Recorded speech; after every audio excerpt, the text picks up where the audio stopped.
So let's get started here.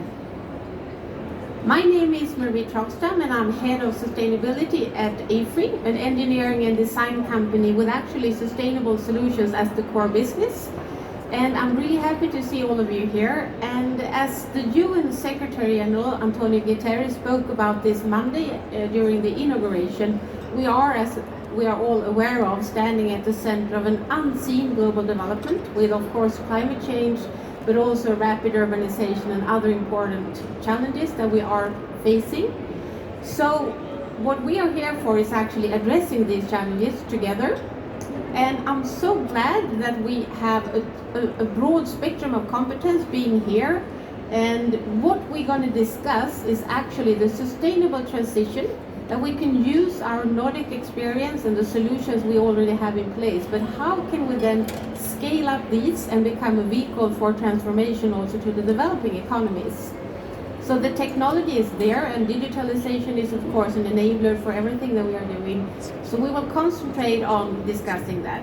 And we have a great representation here with the Minister for Development Cooperation, Peter Eriksson, and the AFRY CEO, Jonas Gustafsson.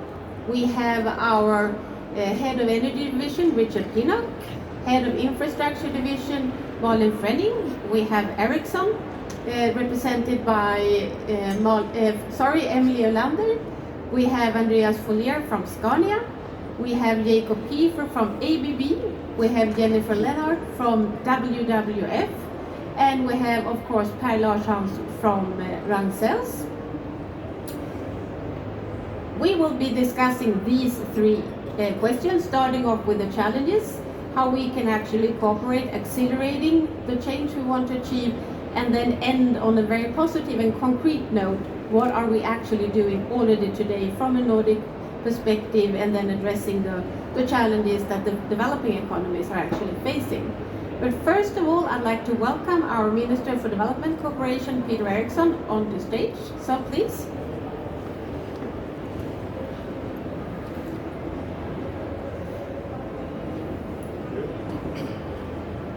Thank you so much. I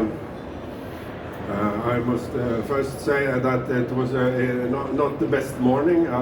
It was actually thousands of cars coming, probably sent out from the oil industry to stop me from coming here. So and give this important statement here. So I think our enemies are very big and have big muscles as well. So we have to be smart to win this battle.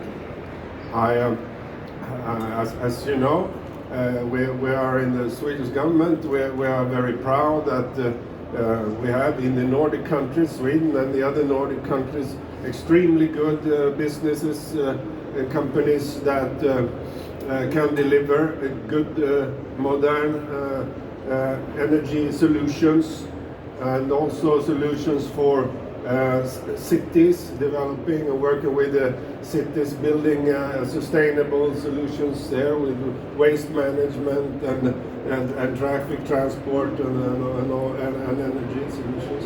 I think that is probably one of the best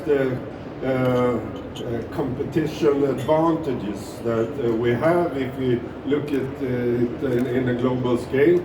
But often we don't use it as we could. There are big opportunities out there in not the least in what we used to call the third world, developing countries, where they want to invest big money and change their often bad planned cities, big cities and energy solutions to be more sustainable and more effective. So I think this is a very good opportunity and focus to really deliver things that could be more operative and more cooperative between companies and between companies and governments and be part of this climate change, the transformation work. And one thing that I think we could work more with, both in development cooperation and towards the Swedish and Nordic countries, is the NDCs. the programs for investing in the transformation, and if we do that and show what possibilities we have, I think there is enormous possibilities and ways to speed up the change, the transformation, and also give Swedish companies a good part of this changing world that we need. We see that the latest years we have had reports that are really scary, I think, on biodiversity. On today we saw a report now that this year we are still going up in emissions throughout the world. And just some weeks ago we had a report on the production of production of oil and coal. It is a long-term production really, but we are taking this out very fast, and if we would like to meet the 1.5 degrees challenge, it's not at all comparative and compatible with these plans for more oil and more coal that we have and see from the different countries. It's around, it's over 100% too much we take out to meet the 1.5 goal. And the 2 degrees goal, it's still over 50% too much we take out. So the need for a shift and a change is extremely important and big, and I think the international also agreements must in the coming years now focus more on the core issue that we have to phase out coal and we have to phase out the fossil fuels, and in that when we do that, it's also becoming more and more interesting to see solutions on digitalization, on sustainable energy and storage, and I think and I know that Swedish and Nordic countries are extremely good in these areas, and I hope that we can be a good part of the solution overall. I just wanted to say this for a start, and now I at least won something against all the industry. Yes, thank you very much. So now we're going to introduce Jonas. Welcome. Thank you. So great to listen to you. We took the subway, so we spent a lot of time, which is, I guess is one of the solutions. That no, I will keep this short. It's great to be here. It's my first COP25 where we are, and again we are a company, AFRY, which is 17,000 engineers, and a service business. And I used to work 20 years, among others, in ABB actually, and some big product companies. And you can see now the need that is expanding in the engineering solutions that we have. I mean, we're all aware of the challenges we have. We have been a very Nordic-focused company, but listening to all the different companies in the Nordic, you start to ask yourself, how could we export this tremendous know-how that we have in Sweden and the Nordic that is built up over the last 100 years. So because if we continue to optimize Sweden and the Nordic, it will be good, but what did you say, 0.7% of the total is coming from Sweden. So somehow to find a solution where we could cooperate more and to get the investment out to where it really will have a big impact. And we had some great examples. And this is where I think because we do not have any products in our company, we basically only have 17,000 engineers in digitalization, energy, infrastructure. And if we could work together with all the great companies we have, Ericsson, ABB, Scania, in combining all those know-how and get that faster out in the world, I think we can make a much bigger impact.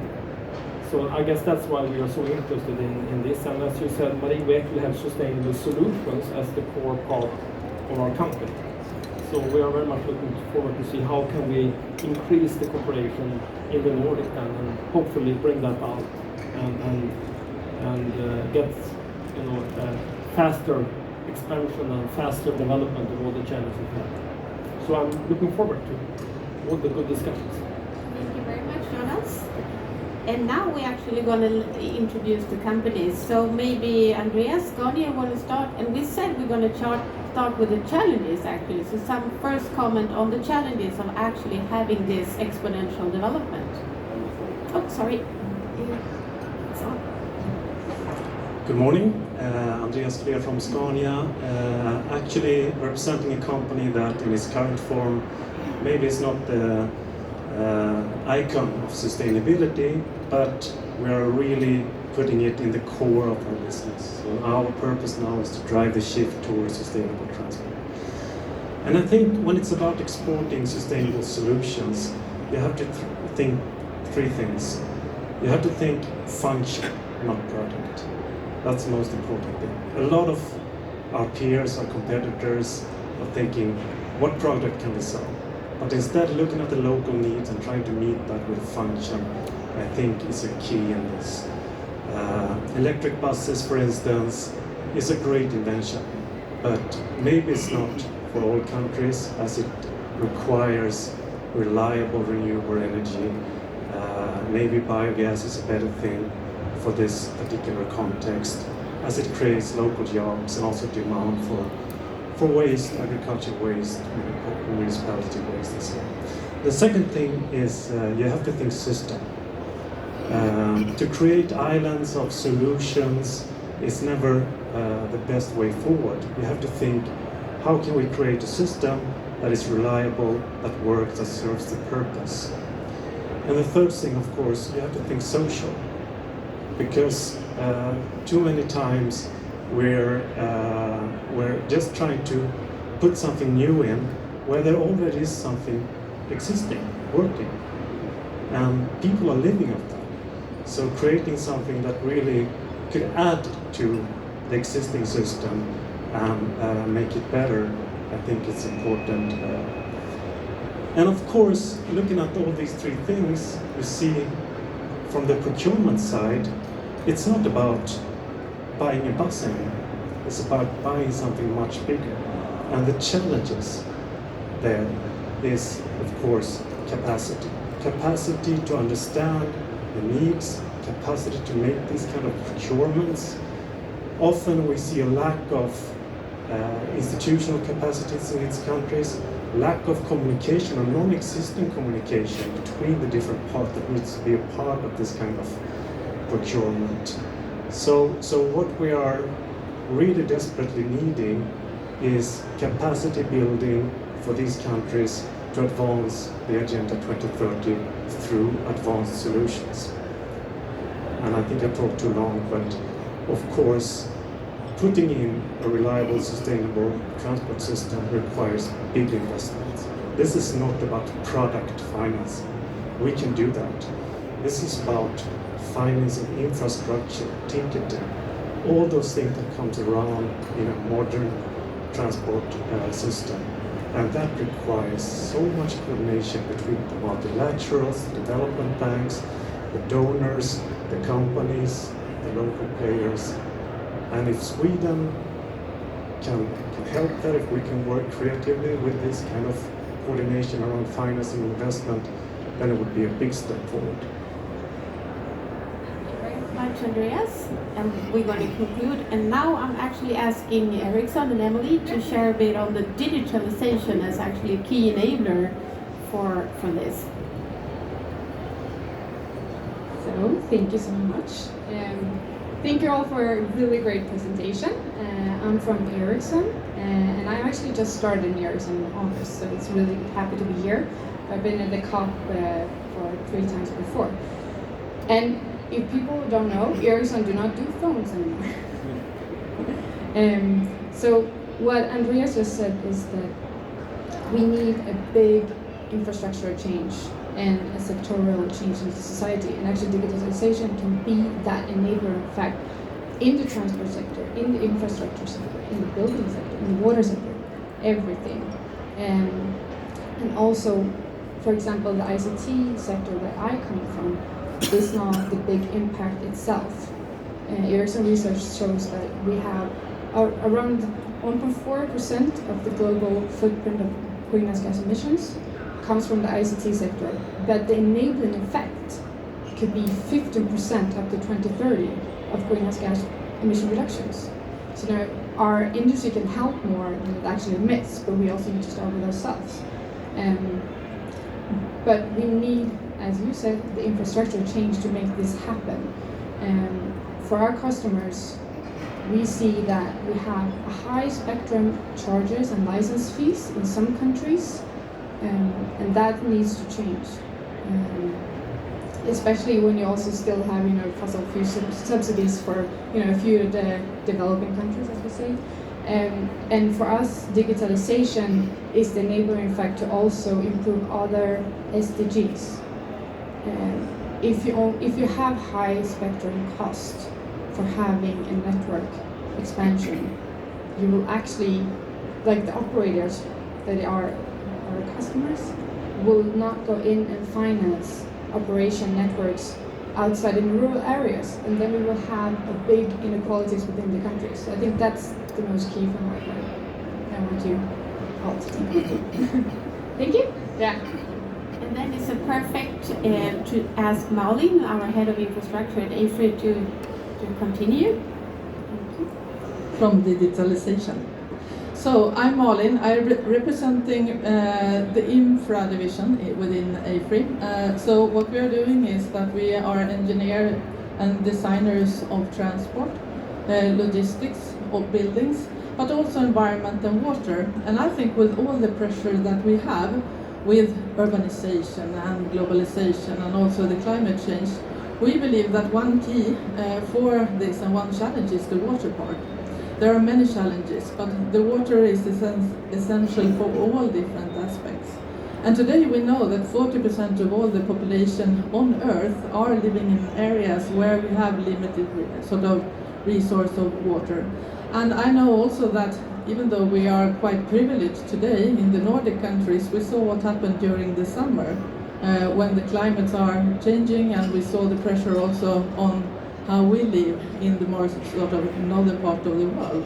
So I think in this area we need to ensure that we use all the different technologies and techniques, and we are working with these kind of projects all over the world today and gathering this sort of knowledgement into the developing countries, because we need all the sort of intelligence that exists today, and there are solutions. And that's the fine thing. And I think that we can, if we go together, and this is a cooperation issue, that we can really sort out and solve together. One other part is, of course, the transport and the digitalization, and I think there are many solutions on this as well. And we work with autonomous cars, the drones, and also the electrified flights, and also the trains, etc. So I think, again, tomorrow it will be a day regarding the transport part, but I would like to say that the challenge, or one of the challenges, are within the water aspect, and it affects also every part. And to say in Sweden, 65% of all the surface water are being used by the industry. So we need to highlight that aspect and also get more knowledge into all the different arenas for it, and also get into the developing countries. Thank you very much, Molly. And now we would like to hear WWF and Jennifer from the civil society on a global level. Your views. Thank you. Thank you. It's a real pleasure to be here to share with you, and especially to learn from so many wonderful Swedish and Nordic companies. My name is Jennifer Lenhardt, and I lead the global program on cities for WWF. This is coming out of the Swedish office, but I'm actually based in Chile, so I will actually speak from that perspective. Of course, the fact that we're not in Santiago is difficult for us too. We've been preparing a lot for the COP all year. The role of civil society has been very engaged on this as well. Obviously, we have challenges, and those challenges are at the forefront that we are dealing with today. And so I've gotten a lot of questions from my friends and colleagues about Sweden and how Sweden works, how Swedish government works, how Swedish society works, how Swedish companies work. And one thing that I think sticks out the most, which is both a challenge but certainly an opportunity, is how to improve transparency and accountability. because this is what I get out of having worked for a Swedish city, that we worked knowing that everything that we were doing was going to be public. So you work with a different sort of ambition, you work with a different mindset. The role of digitalization is extremely important to that, because a lot of the information that we need to have access to is digital. And when you start to do that, whether it's the companies and or whether it's the government, and certainly the role of the NGOs is very critical here. But I think this is what I've seen the most of a difference in Chile. Because in Chile, it's a very interesting context, because it's a rapidly industrializing country. I wouldn't really call it a developing economy anymore, it's an emerging economy.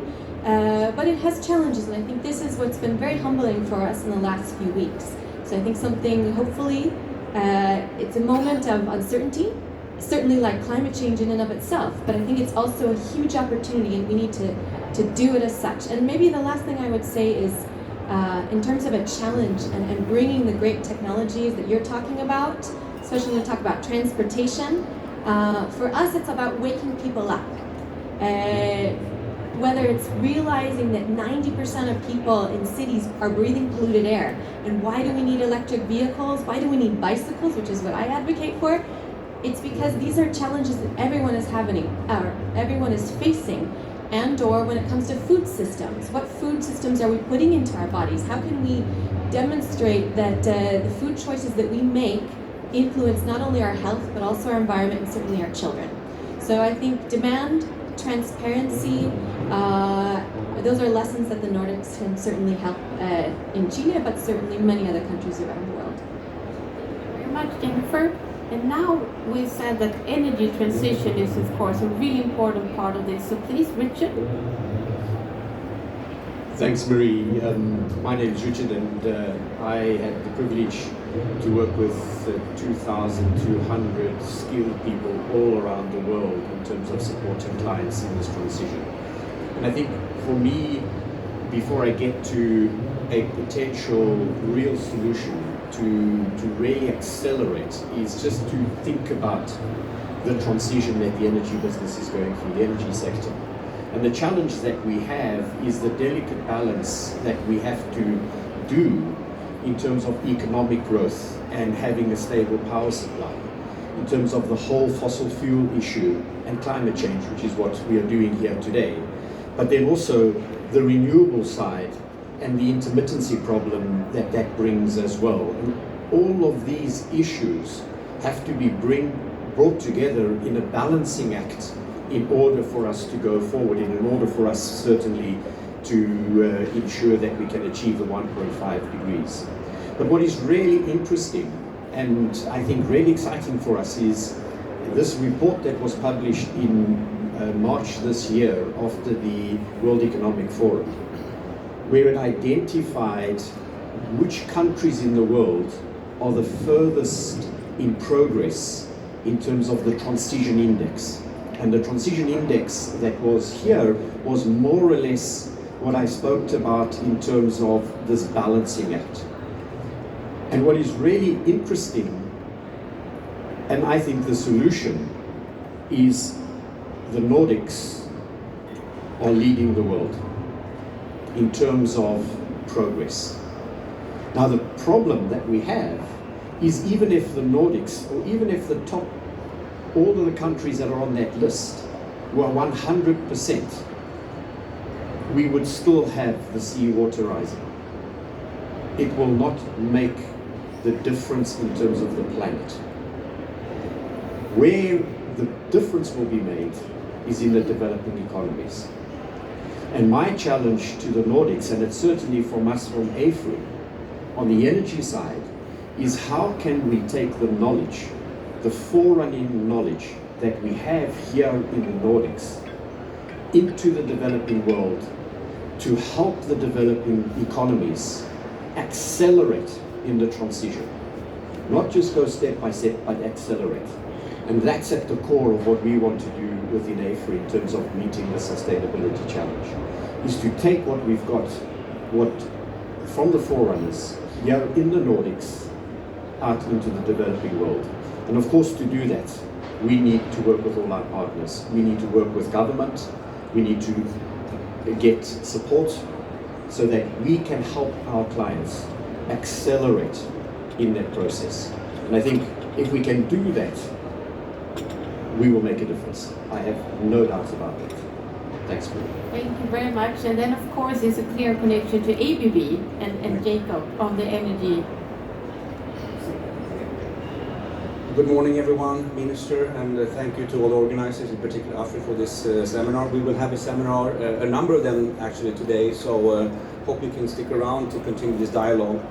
I used to be a diplomat for 25 years before joining ABB 3 months ago. I was actually ambassador to Chile, so I'm heartbroken to see what's going on in that country right now.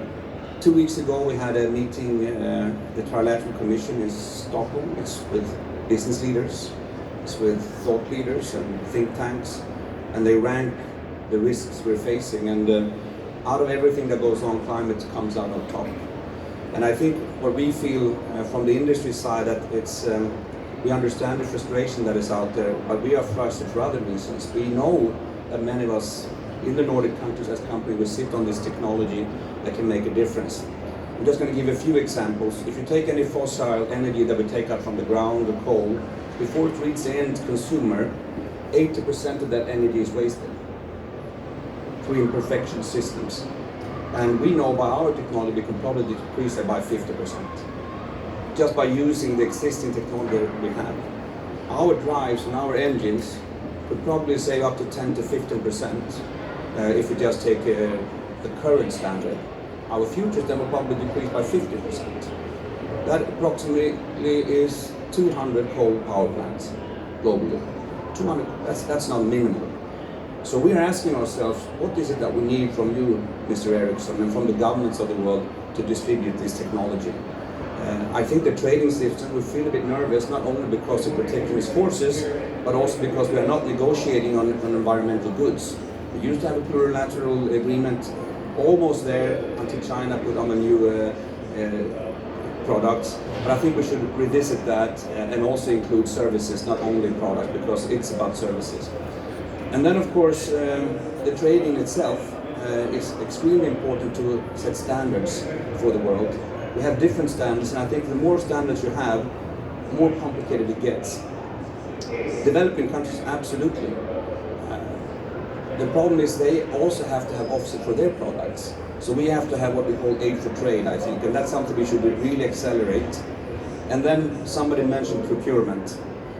I found it amazing that we are sitting as OECD countries, talking about these 17 goals, and if you look at our own way of buying stuff as states, regions, or nations, we're not living up to that standard. And I don't think it's because we don't want to. I think it's because we don't have the ability. It's very difficult. When I listen to Pär, I hope we have to listen to you a little bit about circular economy, how extremely difficult it is to implement that in your own organization. To go from sell a robot to an engine or a ship to actually sell a service and make that thing be circular. How do we make money out of that? We know we can. We are a big organization, 147,000 employees, extremely complex.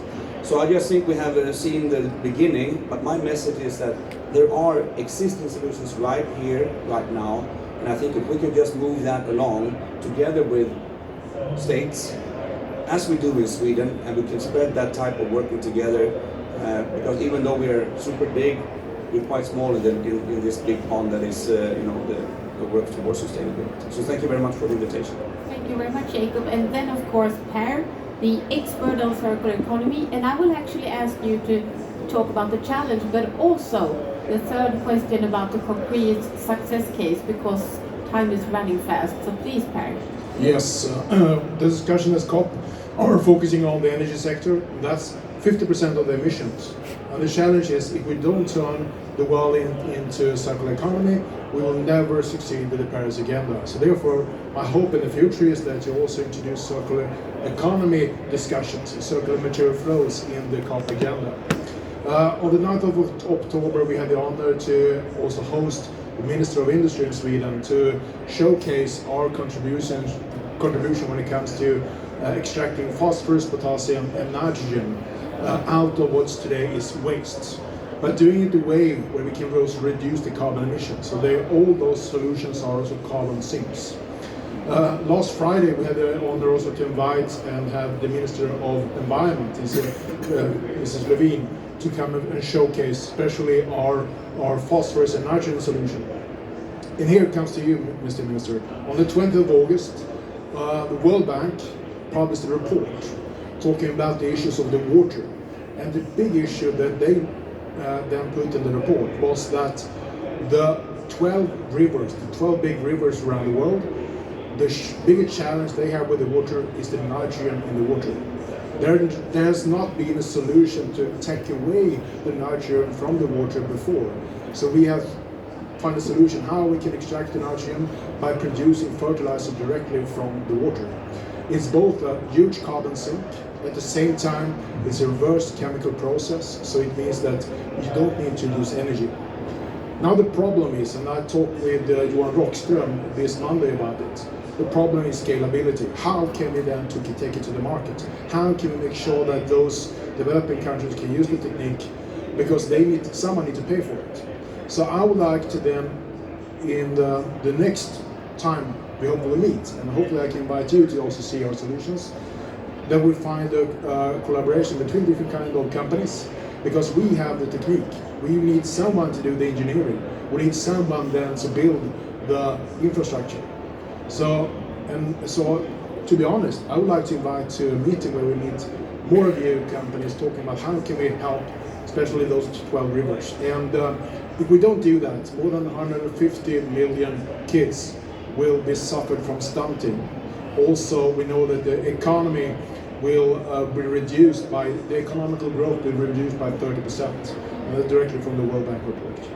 So see it as a gift or see it as an opportunity, but hopefully we can see you at our facility going forward.